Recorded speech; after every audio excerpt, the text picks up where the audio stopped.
우리는 지금 계속 야고보서를 우리가 살펴보고 있습니다. 이제 부활절까지 우리가 살펴볼 텐데요. 사실 이 성경에 보면 야고보라고 하는 이름이 여러 군데 나오게 되죠.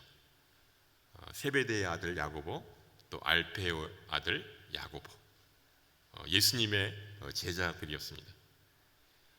오늘 우리가 살펴보는 이 야고보서를 기록한 이 저자는 바로 예수님의 동생 야고보입니다. 그런데 복음서를 살펴보시면 이 야고보는 처음에 자기 형이죠. 이 예수님을 메시아로 인정하지 않았습니다. 육신의 또 가족이기도 하고 또 가장 가까이 있었기 때문에 아마 예수님을 메시아로 인정할 수가 없었을 것입니다. 그렇지만 이 야고보가 예수님이 십자가에 달려 돌아가시고 3일 만에 다시 부활을 하셔서 많은 사람들에게 그 부활의 몸을 보여주셨습니다. 엠마오로 가는 두 제자에게도 보여주셨고요, 또 12제자에게도 보여주셨죠. 이렇게 보여준 사람들이 무려 500의 형제라고 이렇게 나와 있습니다. 그런데 거기에 보면 고린도전서 15장 6절에 보시면 야고보에게도 나타났다고 이렇게 나와 있습니다. 그것은 바로 예수님의 동생인 야고보를 이야기하고 있죠. 그 야고보가 바로 이 부활의 예수님을 만나고 나서 그가 메시아로 이제 인정을 하게 됩니다. 그 다음서부터 이 야고보의 인생이 바뀌게 되죠. 그래서 예루살렘 교회의 수장으로서 그 책임과 그 역할을 다하게 됩니다. 심지어는 예수님의 수제자인 그 베드로보다도 더 큰 영향력을 이 초대교회에서 발휘하게 되는 것을 보게 됩니다. 그런데 그가 쓴 이 야고보서는 후대에 인정을 받지 못합니다. 폄훼되었습니다. 왜냐하면 마틴 루터가 이 야고보서를 지푸라기 서신이다 이렇게 폄하를 했습니다. 그러니까 이 신약 성경의 정경으로 27권이 들어가는데 맨 나중에 가까스로 정경으로 채택이 됩니다. 왜 그랬을까요? 그것은 이 야고보서가 이 은혜의 복음인 이 바울 서신과는 달리 이 행위를 강조했기 때문입니다. 이 행위의 그런 율법의 행위를 강조했던 것이죠. 그래서 이 종교 개혁가들은 이 야고보서를 인정하지 않았습니다. 하지만 야고보서를 잘 읽어보면 믿음보다 이 행위를 강조하는 것이 아니라고 하는 사실을 알게 됩니다. 야고보서는 이 행함으로 믿음과 균형을 이루는 이 성숙한 믿음을 말하고 싶은 것이었습니다. 오히려 지금 이 시대에 가장 필요한 책이 야고보서가 아닐까 이렇게 생각을 합니다. 지금은 말로만 믿는다고 하면서 삶에서 본을 보이지 못하는 그런 많은 성도들이 있습니다. 너무나 값싼 은혜로 이 기독교가 이 손가락질 당하고 있는 것을 보게 됩니다. 그것을 생각하면 이 시대에 가장 필요한 성경책이 바로 이 야고보서가 아닐까 생각합니다. 오늘 말씀은 야고보 사도가 어떤 사람들을 예화로 듭니다. 그리고 실제적인 믿음을 우리에게 말씀해 주고 있습니다. 우리 13절 말씀 같이 읽도록 하겠습니다. 시작. 자, 이제 오늘이나 내일 어느 도시에 가서 1년 동안 지내며 돈을 벌겠다고 말하는 사람들이요. 이 야고보가 예로 든 사람은 돈을 많이 벌고 싶은 그런 사람들입니다. 돈을 벌기 위해서 아주 만반의 계획을 세워놓습니다. 목표를 확실하게 세워놓죠. 그래서 어느 도시에 가서 1년 동안 돈을 벌 계획을 세워놓습니다. 그 당시에는 어느 도시에 가서 1년 동안 돈을 벌 생각을 가진 것을 보면 장사를 해서 상업을 해서 큰 돈을 벌 생각을 갖고 있었던 것 같습니다. 그래서 오늘 본문을 읽어보시면 아주 구체적인 이 사업 계획에 대해서는 밝히고 있지 않지만 보편적으로 돈을 많이 버는 방법, 그것은 사람들이 많이 모여있는 그런 도시에 가서 장사를 하는 것이죠. 그렇게 해서 돈을 벌려고 합니다. 아마 시장 조사도 미리 해놓았던 것 같아요. 그래서 어느 특정 도시에 가서 어떤 장사를 해야 돈을 잘 벌 수 있는지를 확실하게 조사해 놓았습니다. 또한 기간도 1년 동안 벌겠다고 아주 매우 구체적으로 이렇게 세워놓은 것을 보게 됩니다. 이 성경에는 돈에 관한 이야기가 많이 나오죠. 그래서 예수님도 이 무리들에게 또한 제자들에게 돈에 관한 이야기들을 많이 말씀하십니다. 이 어리석은 부자 이야기, 또 부자와 나사로 이야기, 또 드마크라 비유가 있고 탕자의 비유, 또 불의한 청지기 비유, 이 다 보면 돈에 관련된 그러한 예화들입니다. 이것을 보면 예나 지금이나 돈을 많이 버는 것, 그것은 우리 사람들의 지대한 관심사가 아닌가 생각이 듭니다. 야고보 사도도 그런 면에 있어서 바로 이 돈에 관련된 예화를 하고 있다고 볼 수가 있습니다. 그런데 이 야고보 사도는 이렇게 주도 면밀하게 사업 계획을 잘 세워서 장사하겠다고 하는 어떤 사람들을 칭찬하려고 하는 것이 아닙니다. 잘 읽어보시면 바로 질책하고 책망하고 있다는 사실에 우리가 주목해야 합니다. 우리 14절 말씀 함께 읽도록 하겠습니다. 시작. 여러분은 내일 무슨 일이 일어날지 모르며 여러분의 생명이 무엇인지 알지 못합니다. 여러분은 잠깐 있다 없어지는 안개입니다. 그러니까 이 야고보 사도는 1년 동안 어느 도시에 가서 돈을 버는 것, 이것은 부질없는 짓이라고 이야기를 하고 있습니다. 1년은커녕 당장 내일 무슨 일이 일어날지도 모르기 때문이라고 경고하고 있는 것입니다. 심지어는 그런 사람들을 가리켜서 잠시 있다가 사라지는 안개와 같다고 말합니다. 제가 제주도에서 좀 살았는데요. 제주도에서 살다 보면 안개가 그렇게 아주 자욱하게 많이 끼는 날들이 있습니다. 특히 이 제주시에서 이 서귀포로 넘어갈 때 그 제주도의 고속도로라고 할 수 있는 이 평화로가 있습니다. 근데 이 평화로에 가다 보면 얼마나 이 안개가 많이 끼어 있는지 바로 코앞에 차가 있음에도 불구하고 잘 보이질 않습니다. 그런 정도로 아주 자욱하게 안개가 끼고 있는데요. 그런데 이 햇볕이 나면 금방 그 안개가 사라지고 맙니다. 아주 놀라운 그런 현상들을 보게 되는데요. 우리의 인생이 바로 이와 같다고 말하고 있는 것입니다. 우리가 지금 읽은 이 13절 또 14절 말씀은 서로 아주 극명한 대조를 이루고 있습니다. 13절에서는 어떤 사람들이 아주 주도 면밀하게 계획을 세워서 어디 도시에 가서 1년 동안 돈을 벌겠다고 생각을 갖습니다. 아주 꿈에 부풀어 있죠. 그렇지만 14절에는 바로 1년 안이 내일을 알 수 없는 것이 바로 안개와 같이 덧없는 사람의 일이라고 말하고 있는 것입니다. 누가복음 12장에 보시면 이 어리석은 부자의 비유를 말씀하고 있습니다. 어떤 사람이 자기 형에게 유산을 가지고 있는 유산을 저하고 같이 나누게 해달라고 이렇게 간청을 예수님께 합니다. 그러면서 15절에 예수님은 이렇게 말씀하시죠. 너희는 조심해서 모든 탐욕을 삼가라. 사람의 생명이 그 재산의 넉넉함에 있는 것이 아니다. 이렇게 말씀하시면서 한 부자를 예화로 드십니다. 그는 수확이 아주 잘 되는 그런 땅을 가지고 있었습니다. 그래서 이제 추수를 하게 됐는데 너무나 그 추수할 수확물들이 많아서 지금 갖고 있는 이 창고에 다 감당할 수가 없습니다. 그래서 걱정을 합니다.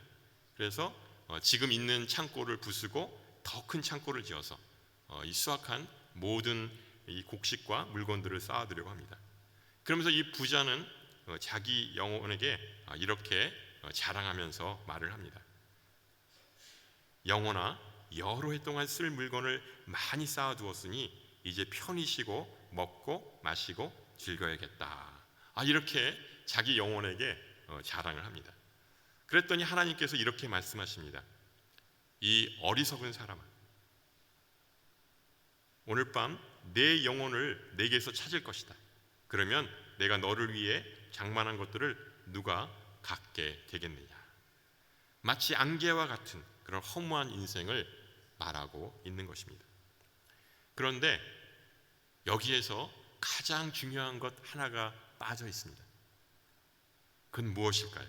그것은 하나님의 뜻과 하나님의 인도하심이 없다는 사실입니다. 사람이 제 아무리 계획을 잘 세우고 준비한다 할지라도 하나님의 뜻과 인도하심이 없다면 그것은 아무 소용이 없는 것입니다.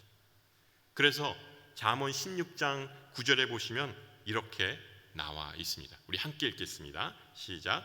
사람이 마음으로 자기의 길을 계획한다 해도 그 걸음은 여호와께서 인도하신다.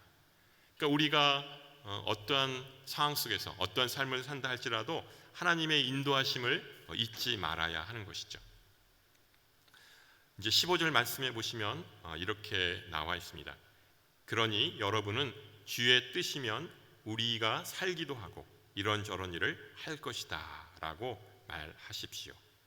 그러니까 우리가 살아갈 때 주님이 원하시면 우리가 살 것이고 또 이런 일이나 저런 일을 할 것이다, 이렇게 우리가 늘 생각하고 이렇게 말하는 습관을 갖고 있어야 한다는 것이죠.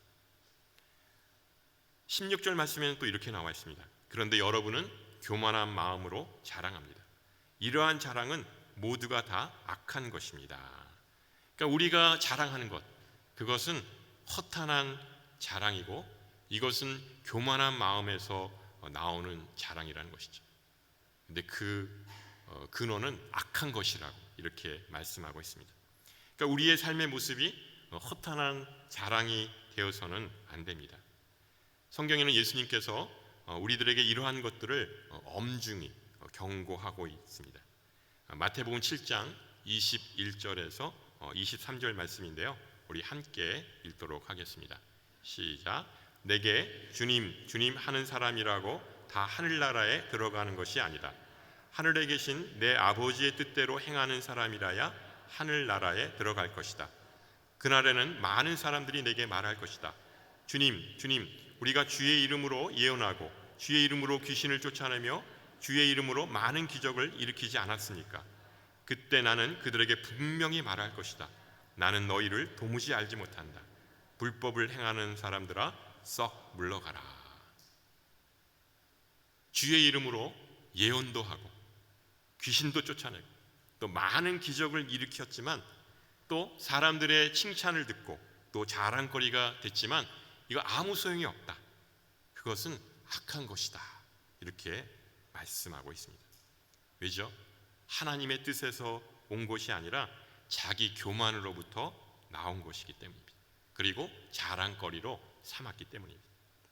우리는 이 말씀을 두렵고 떨리는 마음으로 받아들여야 합니다. 하나님은 우리의 외모를 보시는 것이 아니라 우리의 마음의 중심을 보십니다. 우리의 행위가 사람을 속일 수 있지만 하나님은 속일 수 없는 것입니다. 지난 시간에 이 싸움과 다툼이 바로 우리 가운데 있는 정욕에서 나온다고 말했습니다. 이와 같이 교만한 마음으로 자랑하는 것도 결국 이 정욕에서 나오는 것입니다. 이것은 하나님을 대적하는 것과 같다고 말씀하고 있죠. 바로 이 교만한 마음에서 싹튼 것이라고 할 수가 있습니다. 그래서 야고보 사도는 이러한 허탄한 자랑은 결국 악한 것이다, 이렇게 경고하고 있는 것입니다. 우리가 주님 안에서 살아가는 것이 아니라면 이 교만에서 시작된 바로 자랑이라고 할 수가 있습니다. 우리가 자랑할 것이 딱 하나 있습니다. 그게 뭘까요? 오직 십자가만을 자랑해야 하는 것입니다. 우리는 십자가 외에는 자랑할 것이 없는 존재입니다. 우리 17절 말씀 같이 한번 읽어보도록 하겠습니다. 그러므로 누구든지 선을 행할 줄 알면서도 행하지 않으면 이것은 죄를 짓는 일입니다. 세상 사람들 입장에서는 어떤 일을 하지 않으면 그것은 죄가 되지 않는다고 생각합니다. 마음속에 아무리 살인하고 또한 어떤 사람들에게 죄를 진다 할지라도 그거를 행하지 않으면 죄가 안 된다고 생각합니다. 즉 다른 사람에게 피해를 주지 않는다면 이는 죄가 되지 않는다고 생각을 합니다. 하지만 예수 믿는 사람들은 행하지 않으면 죄가 되는 것들이 있습니다. 그것이 바로 선을 행하는 것입니다. 선을 행할 줄 알면서도 하지 않게 되면 그것은 하나님 앞에 죄가 되는 것입니다. 우리가 십계명 중에서 살인하지 말라, 도둑질하지 말라, 이런 것들은 하면 죄가 되는 것이죠. 그래서 이것은 하지 말아야 하는 것들입니다. 하지만 이와는 반대로 부모님을 공경해라, 또 안식일을 지켜라, 이런 것은 하지 않으면 죄가 되는 것들이 있습니다. 우리가 선을 행할 줄 안다면 적극적으로 선을 행해야 합니다. 그래서 예수님께서는 그 안식일에 아무것도 해서는 안 된다고 하지만 그날 병자들을 고쳐주십니다. 바리새인들은 이 때문에 예수님을 죽이려고 하죠. 하지만 예수님이 그 안식일에 병자들을 고쳐주셨던 것은 그 안식일의 주인이시고 바로 그들에게 진정한 안식을 주시기 위해서입니다. 그러니까 우리가 적극적으로 선을 행해야 한다고 하는 것을 말해주고 있는 것입니다. 이와 같이 하나님은 우리에게 선한 마음을 주시고 또 이를 행할 수 있는 믿음을 주셨습니다. 그래서 행함이 없는 믿음은 죽은 것과 같고 영혼 없는 몸과 같다고 말씀하고 있는 것입니다. 이제 5장 1절에 보시면 이제 이 부자들에게 다시 경고하는 내용이 나와 있습니다. 사실 야고보 사도는 그 전에도 이 부자들에게 경고의 메시지를 보내고 있었습니다. 1장 10절에서 11절에 보시면 이렇게 나와 있습니다. 우리 함께 읽겠습니다. 시작. 부자는 자신의 낮은 위치를 자랑하십시오. 이는 부자는 풀의 꽃처럼 사라져 버릴 것이기 때문입니다. 해가 떠 뜨거워져 풀을 말리면 꽃은 떨어지고 그 아름다움을 잃고 맙니다. 이처럼 부자도 그의 행하는 일 가운데 소멸될 것입니다. 부자가 천국에 들어가는 것, 그것은 낙타가 바늘구멍에 들어가는 것보다도 더 힘들다고 말했습니다.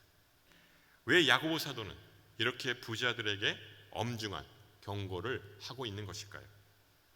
이 5장 2절 3절에 보시면 이렇게 나와 있습니다. 여러분의 재물은 썩었고 여러분의 옷은 좀 먹었습니다. 여러분의 금과 은은 녹슬어 여러분에게 증거가 될 것이며 불처럼 여러분의 삶을 삼켜버릴 것입니다. 여러분은 마지막 날에도 재물을 쌓았습니다. 여기서 말하는 재물은 아마 그 당시에는 이 곡식이었을 것입니다. 그래서 여기서 말하는 이 부자는 여러 종류의 부자가 있는데 넓은 땅을 갖고 있는 대지주가 아니었나 생각이 듭니다. 그래서 농사를 지어서 부자가 된 것이죠. 그런데 재물이 썩었다고 말을 합니다. 그러니까 얼마나 이 많은 이 곡식들을 수확을 했는지 창고에다 쌓아두었는데 바로 쥐가 들끓고 또 벌레가 들어서 이 재물이 썩고 있다고 하는 것입니다. 또 옷도 좀이 쓸었다고 합니다. 그러니까 그 수많은 옷들이 있는데 그걸 제대로 사용하지 않고 입지 않고 그냥 놔두니까 좀이 쓸게 된 것입니다. 심지어는 이 금과 은도 녹이 쓸었다고 말합니다. 금과 은은 잘 아시지만 녹이 쓸지 않는 그런 매우 귀한 보물입니다. 그런데 이 금과 은이 녹이 쓸었다는 것, 그것은 순금과 순은이 아니라고 하는 것이죠. 그 안에 불순물이 들어가 있다고 하는 것이죠. 그래서 변색이 된 것을 말하고 있는 것입니다. 이러한 모든 것의 공통점은 무엇일까요? 그것은 유통되지 않고 쌓아두기만 하고 또 남들에게 자랑하기 위한 것이라는 것이죠. 이 재물과 옷과 보물은 필요한 다른 이웃들에게 흘려보내야 하는 것입니다. 정욕에 찌들어서 자기만 움켜쥐고 있게 된다면 썩어버려서 아무런 소용이 없게 되는 것입니다. 이 모든 것들이 하나님이 기뻐하시지 않는 것들이라고 할 수가 있습니다. 그럼 우리가 이 땅에 사는 목적은 무엇입니까? 그것은 하나님의 영광을 위해서입니다. 그런데 자기 배만 불리고 자기 욕심만 채우는 그런 것들은 하나님이 가장 미워하시는 것이죠. 부자들은 이렇게 하나님을 외면하고 또 자기 자신의 이익과 또 탐욕을 채우기 위해서 하나님을 외면할 때가 많습니다. 이 부자와 나사로의 비유에서도 이 같은 것을 잘 나타내 주고 있습니다. 누가복음 16장에 보시면 어떤 부자가 나오는데 그는 항상 자색옷과 고운 베옷을 입고 날마다 즐기면서 사치스럽게 살았습니다. 근데 그 집 대문 앞에 나사로가 살고 있었습니다. 이 거지였는데 상처투성이 몸에 이 부자의 상에서 떨어지는 부스러기만을 먹습니다. 또 개들이 와서 그의 그 몸에 그 난 상처들을 핥습니다. 근데 이 두 사람이 결국 죽었습니다. 그래서 나사로는 천국에 들어가서 아브라함의 품에 안기고 부자는 지옥에서 고통을 당하게 됩니다. 이 지옥불에 고통당하고 있는 이 부자는 천국에서 이 아브라함을 만납니다. 아브라함 품에 안겨있는 바로 이 나사로를 만나게 되는 것이죠. 너무 반가웠어요. 이 세상에 있었을 때는 정말 아무렇지도 않고 보잘것없는 그 나사로였는데 천국에 있는 것입니다. 그래서 부탁을 하죠. 나사로에게 시켜서 이 손가락 끝에 물 한 방울 찍어서 자기 혀를 서늘하게 해달라고 이렇게 부탁을 합니다. 하지만 거절당합니다. 이 땅에서 가난한 자를 돌보지 않고 죽게 된 그 부자가 어떻게 되는지 우리에게 잘 보여주고 있습니다. 그래서 3절에 보시면 금과 은이 녹슬어 있는 것이 이 불의한 증거가 되며 불처럼 부자들의 살을 삼켜버릴 것이라고 말합니다. 또한 이들은 마지막 종말이 다가올 때까지 재물을 쌓았다 이렇게 말합니다. 그러니까 바로 내일 종말인데도 오늘 이렇게 재물을 쌓는 것입니다. 얼마나 어리석은 일입니까? 이 탐욕이 하늘을 찌를 것 같은 것을 보여주고 있습니다. 이제 4절에 보시면 이 부자가 어떻게 부를 쌓았는지를 잘 보여줍니다. 4절 말씀 우리 같이 한번 읽어보겠습니다. 보십시오.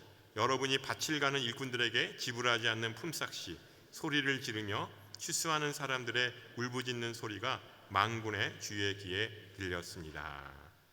그러니까 이 부자가 엄청난 그런 수확을 거두게 됐는데 알고 봤더니 정당하게 사람들에게 소작을 주거나 또 합당한 삭을 지불해서 부를 쌓는 것이 아니라고 하는 것입니다.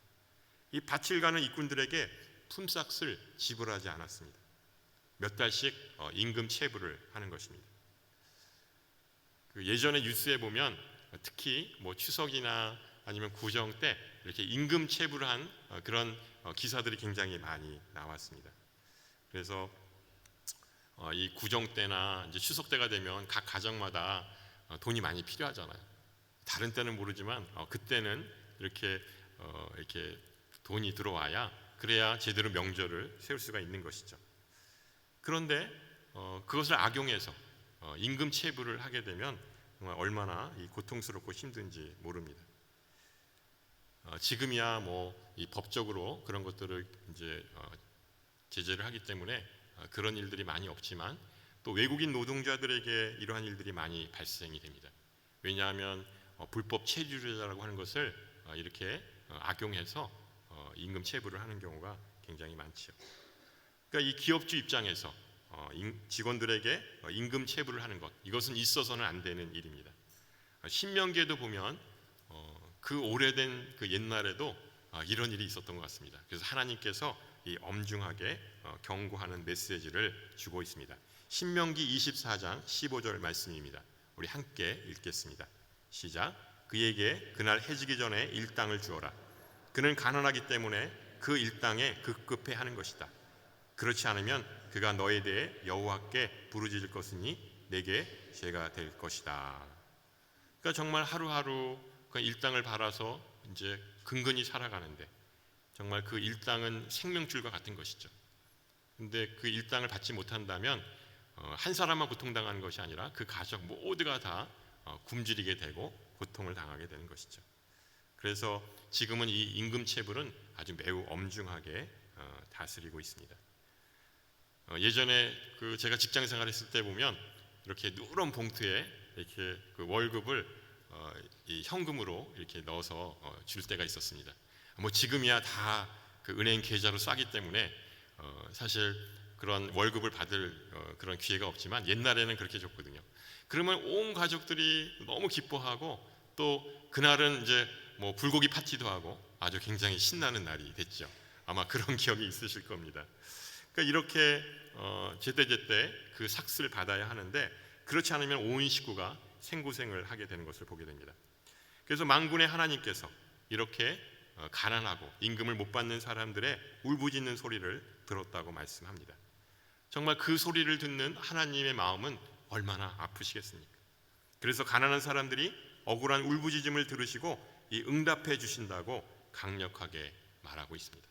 이 신원의 소리가 만군의 주에 들렸다면 하나님은 그들의 울부짖는 소리를 듣고 반드시 갚아 주실 것입니다. 야고보 사도는 이 부자들의 악행을 계속 고발하고 있습니다. 우리 5절 6절 말씀 같이 한번 읽어보도록 하겠습니다. 시작. 여러분은 땅에서 사치하며 잘 살았습니다. 여러분은 도살의 날에 여러분의 마음을 살찌웠습니다. 여러분은 의로운 사람을 정죄하고 죽였습니다. 그러나 그는 여러분에게 대항하지 않았습니다. 사실 이 성경 본문은 이 부자들 앞에서는 좀 다루기 힘든 그런 성경 말씀일 수 있습니다. 하지만 이 말씀이 기업주 입장에서는 정당하고 또 바른 삶의 기준이 되어야 합니다. 그래야 복을 받게 됩니다. 아마 이러한 성경 본문은 사실 많은 사람들에게 우리가 경각심을 주게 되는 것이고요. 또 살아있는 하나님의 음성으로 들어야 하는 것입니다. 물론 이렇게 말하시는 분도 있습니다. 한국 기업의 이런 열악한 풍토에서 이런 거 다 지켜가면서 어떻게 돈을 벌 수 있느냐고 이렇게 또 항변하실 수가 있습니다. 일견 맞는 말입니다. 이 구조적으로 또 제도적으로 그런 것들이 잘 이렇게 갖추어져야 되는 것이죠. 이 부자들은 이 땅에서 사치하면서 잘 살았고 또 도살의 날, 심판의 날이 가까이 왔음에도 불구하고 그들의 마음을 살찌웠다고 말하고 있습니다. 바로 이 탐욕의 극치를 말하고 있는 것이죠. 근데 마태복음 5장에 보시면 심령이 가난한 자는 복이 있다. 천국이 그들의 것이다. 이렇게 말씀하고 있습니다. 그리고 그렇지 않은 사람들은 이미 이 땅에서 그 상을 다 받았다라고 말하고 있습니다. 여기서도 구원과 심판을 찾아볼 수가 있습니다. 부자들은 의로운 그리스도인들을 가난하다는 이유로 법적으로 정죄하고 죽였다라고 말하고 있는 것입니다. 그러나 이러한 부당한 처사에도 가난한 자들은 부자들에게 대항하지 않았다 이렇게 말하고 있습니다. 왜 대항하지 않았을까요? 그것은 가난한 사람들이 하나님께 호소했기 때문입니다. 하나님께서 그들의 억울함을 그 울부짖음을 들어주셨다는 것이죠. 오늘 말씀은 단순히 부자들에게만 하는 경고의 메시지가 아닙니다.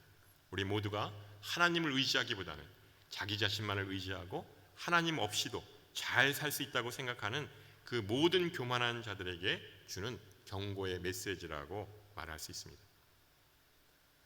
그런 우리가 하나님의 뜻에 합당하게 사는 것, 그것은 무엇일까요? 그것은 자신의 정욕과 욕심을 내려놓고 이 땅에서 청지기적인 삶을 살아내는 것입니다. 이 땅에서 우리가 취하는 그 모든 것들, 그것은 다 하나님으로부터 말미암아 이루어진다는 사실을 알아야 합니다. 이 땅에서 우리 스스로 우리의 힘과 능력으로 취할 수 있는 것이 무엇이 있습니까? 아무것도 없습니다. 오직 하나님이 허락해 주셔야지만 우리가 취할 수 있는 것입니다. 그럼 우리가 어떻게 살아야 합니까? 자기가 취한 그 모든 물질과 부와 재물들을 창고에 쌓아두는 것이 아니라 바로 누군가에게 흘려 보내야 합니다. 나에게 지금 머물러 있는 모든 재물과 부와 물질은 오래 쌓아두면 썩고 악취를 풍기게 됩니다. 그래서 전도서 11장 1절에 보시면 이렇게 나와 있습니다. 우리 함께 읽겠습니다. 내 빵을 물 위에 던져라. 여러 날 후에 내가 다시 찾게 될 것이다. 이게 무슨 말입니까? 내가 가진 먹을 것을 물 위에 아무런 조건 없이 던지게 되면 이 빵이 꼭 필요한 사람들에게 전달되고 그리고 훗날 나에게로 다시 돌아올 것이다 라는 말입니다. 이것이 하나님을 믿는 사람들의 바로 적용되는 삶의 원리입니다. 저도 사실 늦은 나이에 신학을 해서 모든 생계들을 내려놓고 신학을 준비할 때 사실 막막했습니다. 하지만 마치 까마귀가 물과 떡을 공급해 주는 것처럼 정말 그 예상치 않은 그런 도움들을 이름도 모르시는 분들에게 참 많이 받았습니다. 그때 제가 깨달은 것은 이렇게 받은 은혜를 누군가에게 흘려보내는 것, 그것이 매우 중요하구나라고 하는 것을 알게 되었습니다. 그래서 이제 물질이 이렇게 생기게 되면 쌓아두지 않고 이 흘려보내는 마음과 자세를 갖고 사는 것, 그리고 그대로 실행하는 것, 그것이 하나님이 기뻐하시는 삶이 되는 것을 깨닫게 되었습니다. 여러분 모두 하나님이 주신 그 달란트와 또 능력을 가지고 지혜롭게 열심히 돈을 버시기 바랍니다. 하지만 나에게 허락된 그 부와 재물은 하나님이 주신 것으로 여기시고 청지기적인 자세로 필요한 이웃들에게 흘려보내시기 바랍니다. 그러면 그 샘이 마르지 않을 것입니다. 이것이 우리가 이 땅에서 축복받는 비결입니다. 야고보 사도가 말하는 것처럼 우리의 믿음이 구체적인 그런 삶의 현장에 적용돼서 성숙한 믿음으로 나아가시는 우리 모두가 되시기를 주님의 이름으로 축원합니다. 우리 이 시간 함께 찬양하며 예배 드리면 좋겠습니다. 우리에게 소원이 하나 있는데 그것은 주님이 다시 오실 때까지 우리 가슴에 새긴 이 십자가 사랑을 우리가 간직하는 것입니다. 우리가 지금 사순절 기간입니다. 예수님의 그 십자가를 생각하며 우리가 십자가 외에는 자랑할 것이 아무것도 없다고 했습니다. 그 은혜를 가지고 우리가 같이 찬양하며 나아가도록 하겠습니다. 우리에겐 소원이 하나 있네. 우리 같이 찬양하겠습니다.